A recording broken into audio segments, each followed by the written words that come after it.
Good evening and welcome to Tucker Carlson Tonight. Last night we aired video from surveillance cameras on Capitol Hill. That video was recorded 26 months to the day before, January 6, 2021. And for 26 months, that footage was held from the American public. The January 6th committee made certain.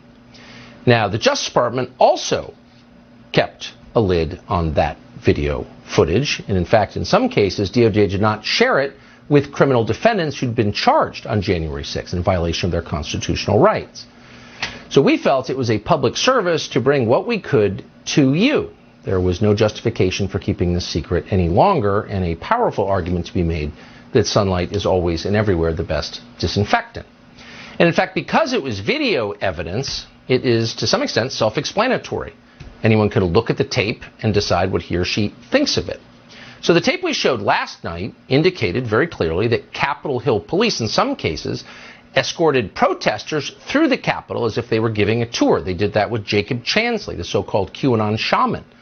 At one point, they even tried to open locked doors on Chansley's behalf. Chansley was sentenced to 4 years in prison for his crimes in the Capitol on January 6th. And the video we showed you last night raises the obvious question, why? On what grounds? The video we showed you last night also showed that Officer Brian Sicknick was not beaten to death with a fire extinguisher by protesters on January 6th, as the media and Liz Cheney so often claimed. The video shows Sicknick walking around the building, apparently in good health, after he was supposedly killed. We showed you that video. You can make of it what you will. We also showed you video that proves Ray Epps, the mysterious protester who encouraged others to breach the Capitol, lied to the January 6th committee about where he was on that day. But for some reason, the committee protected him anyway. He was not considered an insurrectionist. He was their ally. So once again, you can draw whatever conclusions you like from that video. We have ours and we shared them with you. But it's really beyond debate that it is good for this country for Americans to be able to see it. The media and politicians, the people in charge, have talked about January 6th every day since it happened for 26 months. And so at some point, the evidence should be presented to the public. In free countries, governments do not lie about protests as a pretext to gain more power for themselves. They don't selectively edit videos for propaganda services and then lie about them in fake hearings and show trials. But that's exactly what happened. And every member of Congress should ask why that happened. But Democrats in the Senate, the Democratic leader in the Senate, Chuck Schumer, is not asking why. Instead, Chuck Schumer went on the Senate floor today to explode and to say that showing that video, evidence of wrongdoing by the federal government, including the security forces, the police department that Nancy Pelosi personally controlled, letting the public see any of that is a threat to democracy. Watch. Last night, millions of Americans tuned in to one of the most shameful hours we have ever seen on cable television. Fox News host Tucker Carlson ran a lengthy segment last night arguing the January 6th Capitol attack was not a violent insurrection. I don't think I've ever seen a primetime cable news anchor manipulate his viewers the way Mr. Carlson did last night.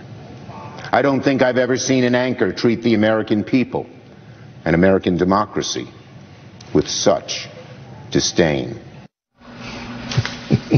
There's nothing that shameful that has ever appeared on American television in the history of the medium. And so, on the basis of that, the self-evident outrage of showing the public video that it paid for and has a right to see, Chuck Schumer called for the censorship of that video. Any information, and he did not dispute that it was accurate, that damages a storyline his party constructed and used must be squelched. And Schumer was explicit on that point. Because that video contradicted lies told by the Democratic Party, Liz Cheney and Adam Kinzinger, Chuck Schumer demanded that our bosses pull this show off the air. He's going to come back tonight with another segment. Fox News should tell him not to. Fox News, Rupert Murdoch, tell Carlson not to run a second segment of lies. I urge Fox News to order Carlson to cease propagating the big lie on his network and to level with their viewers about the truth behind the efforts to mislead the public. Conduct like theirs is just asking for another January 6th to happen. It's a threat to democracy. Pull him off the air. A couple of obvious observations. You don't often see the Senate Majority Leader openly call for censorship on the floor of the Senate, as if that was totally normal and didn't contradict the spirit and the letter of the First Amendment. But of course it does. But what's really happening here, what you're seeing is hysteria. The overstatement, the crazed hyperbole, the red-in-the-face anger. What is that? Well, it's not outrage. Of course, it's fear. It's panic. Those videos, which we did not retouch, which we brought to you after running everyone by the Capitol Police to make certain that we didn't imperil anybody, we told you that last night, those videos touch a nerve because they're a threat to the lies that Chuck Schumer has been telling for the last 26 months. And not just Chuck Schumer. We should also tell you that Chuck Schumer, the Senate Majority Leader, was joined in this outrage by the Senate Minority Leader. And that would be a Republican, Mitch McConnell. And they were joined by a cascade of other Republicans, Tom Tillis from North Carolina, Mitt Romney from Utah, all sharing the same outrage. And from this, we learn two things. One, you're getting close to what they really care about. And you have to ask yourself, why? Why is it so important that they would degrade themselves by telling such obvious lies and calling for censorship? Why? What are they trying to protect? That might be worth exploring, and we plan to. And the second thing that we learned from this is that they're on the same side. The Senate Majority Leader joins the Senate Minority Leader. Tom Tillis, Mitt Romney. They're all on the same side. So it's actually not about left and right. It's not about Republican and Democrat. Here you have people with shared interests. The open borders people. The people like Mitch McConnell who are living in splendor on Chinese money. The people who, underneath it all, have everything in common, are all aligned against everyone else. And that would include almost all news organizations in this country as well. And so if you're watching this, it might be kind of interesting to keep a list. Because one thing we learned today is that they're all in agreement with each other. They kind of outed themselves. They sort of showed their membership cards and whatever club this is to the public. So keep a list. If you want to know who's actually aligned, despite the illusion of partisanship, we found out today. We have a little more tape for you tonight. So if you take 3 steps back, you may notice that the one person, really, who was never blamed for anything that happened on January 6th was the very same person who was in charge of the police force, the Capitol Hill Police, that was charged with securing safety on January 6th. And that person was Nancy Pelosi. So if there was a security failure on January 6th, and demonstrably there was, that was probably Nancy Pelosi's fault. And after looking at thousands of hours of footage, we came to the conclusion that many others have reached, which is the Capitol Police were not prepared for what happened. And that's fascinating when you think about it, because there was ample warning. The federal intel and law enforcement agencies knew perfectly well there could be a massive disturbance at the Capitol. But the frontline officers on duty that day didn't know. And yet the people who kept that information from the frontline officers who were overwhelmed by thousands of people milling around the Capitol building, the people who fell down on the job, who didn't do their job, they were not punished. They were rewarded. And you have to ask yourself, why is that? Here we go. Many in federal law enforcement knew perfectly well there was going to be a huge demonstration in Washington on the afternoon of January 6, 2021, and that it could become potentially violent. There is no debate about that fact. The FBI knew. But it's also clear that many on the U.S. Capitol Police Force, the frontline officers who protect the Congress, did not know. They had no idea what was coming. And because they didn't know, they were completely unprepared for what happened that day. That is a very strange failure of communication, and it has never been explained. To understand more about the response to January 6th inside the Capitol, we sat down with a man called Tarek Johnson. Johnson served as a Capitol Hill police officer for 22 years. On the day of the protests, he says he was responsible for securing the certification of the presidential election. If there is anyone at the very heart of the January 6th story, It's former Capitol Police Lieutenant Tarek Johnson. And yet, for some reason, the January 6th committee never called him to testify. My voice was one of the first ones you hear on the audio transmission, so I did expect to get an interview at some time, but no, it didn't happen. I guess the focus was on Donald Trump. According to Johnson, no one answered his numerous pleas for help over Capitol Police radio frequencies. Johnson says he, quote, didn't hear anything on the radio. According to Johnson, Yogananda Pittman kept vital information about the protests from frontline officers like him. Pittman was the assistant chief of the department in charge of intelligence operations. We should have been better prepared that day, and we could have been better prepared that day if the information was disseminated like it was supposed to be. Once protesters moved inside the building, Johnson's first concern was the safety of senators. His job was to protect them. In rising panic, he called over the radio for direction and assistance. Even now, 2 years later, he is baffled by the response he got. I was requesting permission to evacuate the Senate side, the Senate chambers, because I had a clear line of sight to get them out the Senate door, and I didn't get permission. The dispatcher called a couple times to see if I can get permission. No response. With Yogananda Pittman and his other supervisors unresponsive, Johnson says he decided to begin the evacuation of senators himself. The person that I thought was going to authorize the evacuation didn't do it. I wanted to get those members of Congress out as quickly as I could. That's why I initiated, those evacuations. Me being disciplined, it wasn't as important as not getting the members of Congress and their staff to safety. Footage we reviewed seems to bolster Johnson's account. The video shows Johnson conducting the evacuation of senators from the chamber. Yet Tarek Johnson was not rewarded for what he did. He was punished. A photo emerged of Johnson wearing a MAGA hat outside the Capitol. That picture cost him his career. Sometimes I look at it and thank you, God, for blessing me with this hat. And sometimes I'm like, wow, I wish this hat never came in my life.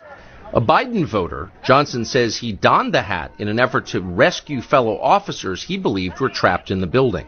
I figured if I had the hat on, it'd be easier for me to navigate my way through the crowd. It was basically self-preservation and de-escalation, and I needed to get up those steps. I couldn't say what would have happened walking through that crowd without it.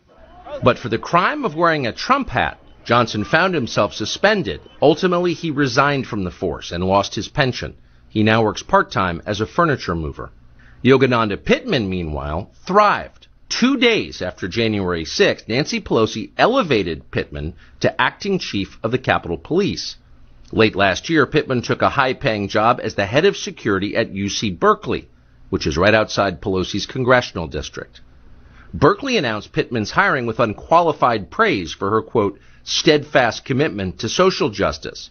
Pittman herself boasted about her heroic performance on January 6th. Her department, she said, quote, saved democracy that day. We reached out to Yogananda Pittman for comment, but she didn't get back to us.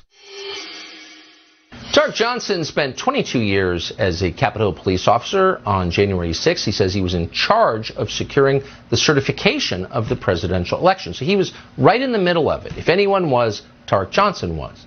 Here's more of our sit-down interview with him. Mr. Johnson, thank you for joining us. And thank you for having me. So from the outside, here's how it looked. We now know that huge parts of the federal government were aware that there was going to be something big happening at the Capitol on January 6th. They knew there were going to be big demonstrations there. And they prepared for that. But the Capitol Police, on which you served for 22 years, did not seem prepared at all. And of course, that would be the front line in preparedness. Was the Capitol Police prepared for that day? The frontline officers and supervisors were not prepared for that at all. When you say it all, so you had no idea it was coming? We knew that there was going to be a demonstration that day, but we had no idea that we were going to be facing what we faced on that actual day. So things start to fall apart. People stream in the building. You call upwards in the command chain, help me. You don't get a response. What do you do next? So around 2 o'clock, it may have been a little bit after 2 o'clock, I hear a officer say that the Capitol was breached. So I ran inside of the building. I ran, to assist. I knew that that location of where that first breach occurred was near where the members of Congress would be locked in. We initiated a lockdown, so that means the chamber doors on the Senate side and the House side were locked. So that means the members of Congress would be safe inside those locked rooms. Yes. So I ran over to the House side first to make sure that those doors were locked. Then I ran over to the Senate side to make sure those doors were locked. So I asked over the radio, and I say something to the effect that we need direction. We have hundreds of people inside of the building. What do you want us to do? We need some direction. I heard no response. No response. So, at that particular time. How could nobody respond? Nobody responded. At some point you put on a MAGA hat.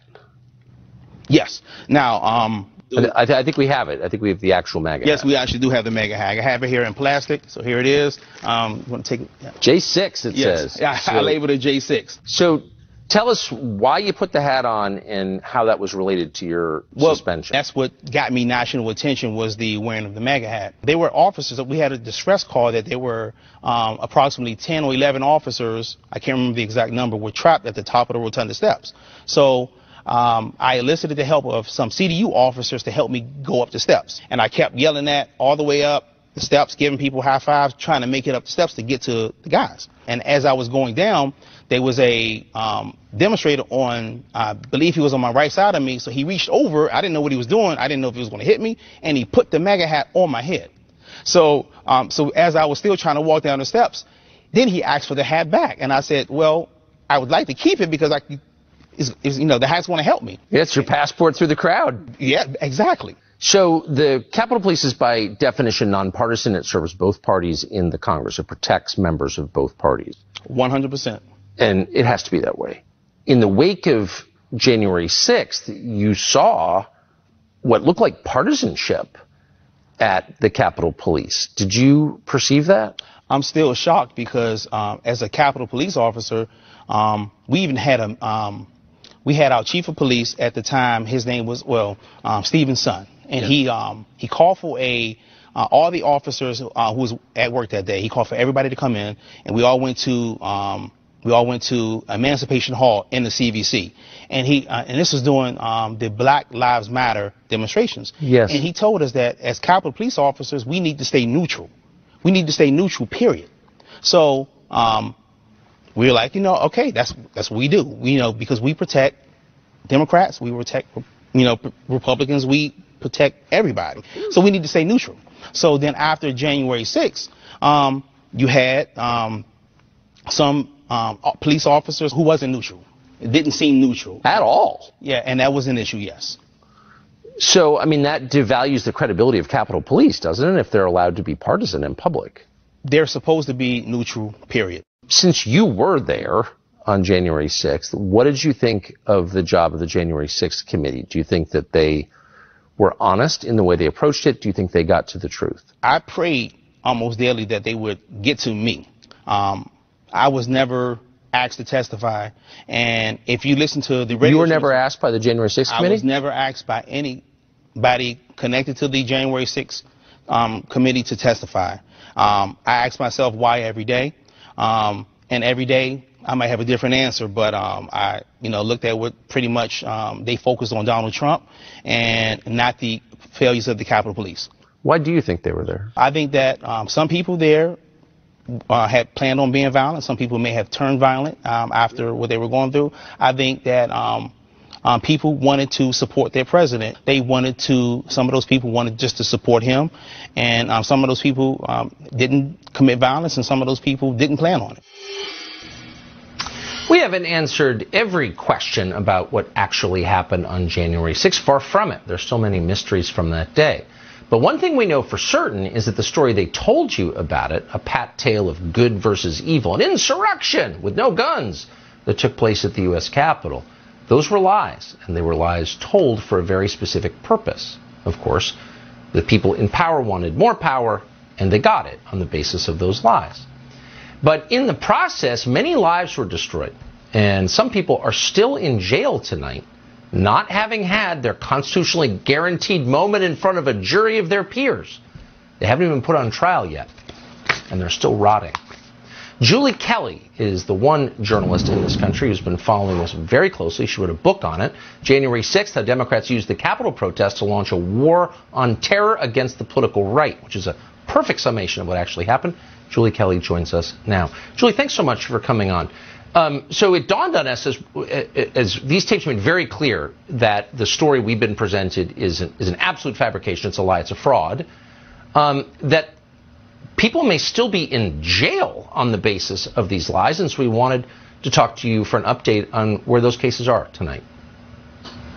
So yes, there are, at least 100 men have been held under pretrial detention orders over the past 2 years. That means that a judge has denied them bail because the government, DOJ, successfully argued that that individual was a threat to the community. This includes, Tucker, people charged with nonviolent offenses like obstruction and conspiracy. So, of course, they don't have access to what could very easily be exculpatory evidence contained in this video. But aside from the now, I think, around 36 men who are held under pretrial detention orders, Tucker, believe it or not, there are some men going on 24, 25, 26 months denied bail, languishing in jail, including the D.C. gulag, as the government continues to delay their trials. This all has the imprimatur, by the way, of every judge on the D.C. District Court. I want to emphasize the real villains here are the federal judges in Washington, D.C., who have allowed the government to play every single game to keep this evidence out of the hands of defendants, violating their oath of office to protect the rights of defendants and their due process rights. So I really want to emphasize that. But look, Tucker, there's 1,000 criminal defendants right now. Half of them have pleaded guilty or been convicted at trial. So, and the government just announced 2 months ago, in January, that they were still uploading global, they call it discovery, which means material related to the entire investigation. What they did was arrest people first, find the evidence later, and cover up what could potentially exonerate these defendants. If this were happening in any other country, the U.S. State Department would immediately acknowledge that these were violations of the most basic human rights. These are political prisoners. And the U.S. government would condemn it. But it's happening here, and it's ignored, except by you. And I so appreciate your tireless reporting on this. Julie Kelly, thank you. Thank you, Tucker. So as far as we know, for more than 2 years, no one in our vast and well-funded media landscape demanded to see the footage that we have been showing you. Footage that was shot with your money on cameras that you paid for on public property that technically you own. So we did, and we got it, and we're proud of that, I guess. It's kind of a basic function of journalism. But now that we have done that, well, of course, we've committed some crime, say the media. Carlson attempting to downplay the violence by showing video of people calmly walking around the Capitol. And Tucker was trying to persuade his viewers that while there were some bad apples, most of those there were peaceful. Right. Showing you the video. Can you imagine? Ignore your lying eyes. MSNBC has the truth on tap. More next.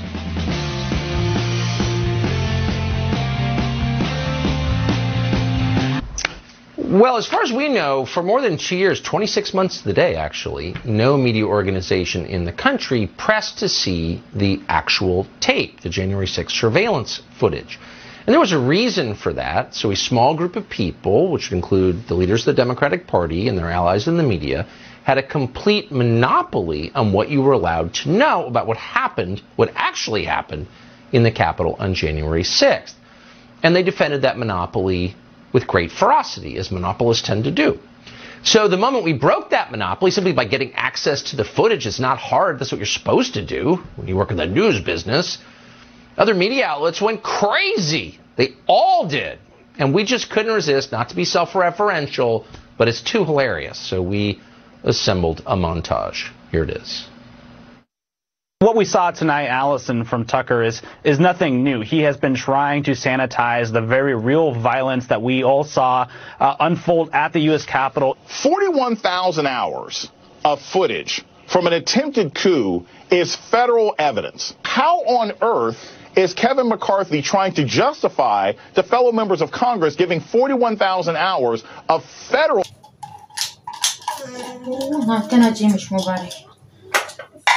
Şimdi hemen biberleri de yıkayacağım. Çekirdeklerini ayıklayacağım. Gözüm yandı. İri bir biçimde bunları da robottan geçireceğim. Hiç uğraşmayacağım elimde ince ince kıymaya.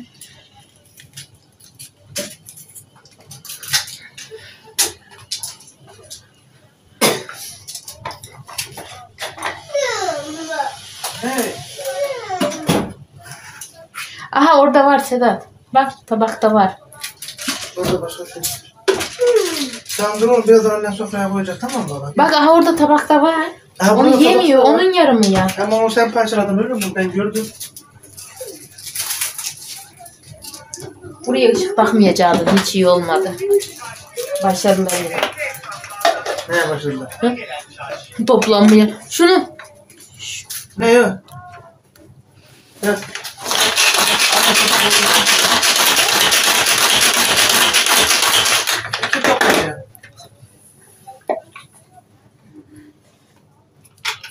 Duymuyor musun sesleri? Şöyle bunu da incelik içinde kıydırdım. Çok ezdirmeden.